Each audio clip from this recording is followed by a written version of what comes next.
எல்லாம் சீராகும். நீ தொட்ட ஒளி கடலாகுவேன் ஆண்டவரே.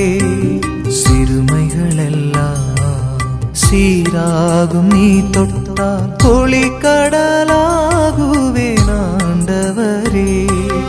இருள் சூழும் என் உள்ளத்தில் அருள் மழையாய் வாருமே. நானே காணிக்கே,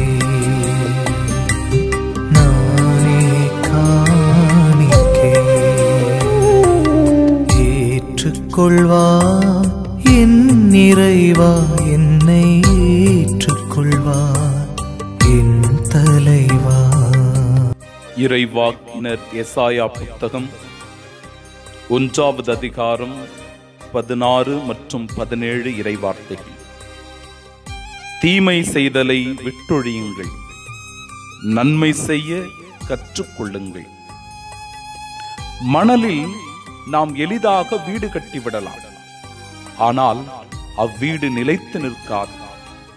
கற்பாறையில் வீடு கட்டுவது கடினமானது, ஆனால் ஒரு முறை கட்டிவிட்டால் ஆடாது, அசையாது, அழியாது. நம்முடைய குணமும் இப்படிதான் இருக்க வேண்டும். தீய பழக்கத்தை கற்றுக்கொள்வது எளிது, ஆனால் அதனை மாற்றுவது மிக மிக கடினம். அது மட்டுமல்லாமல் நமது பெயரையும் புகழையும் மதிப்பையும் அது கெடுத்துவிடும்.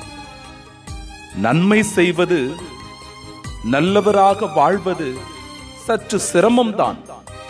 ஆனால் நம் குடும்பத்தில், உறவுகள் மத்தியில், சமுதாயத்தில் நமக்கு ஓர் அங்கீகாரம் கிடைக்கும். பேரும் புகழும் தானாகவே வரும்.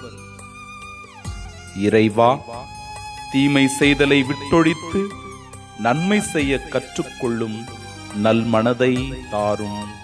ஆமீன். நானே காணிக்கை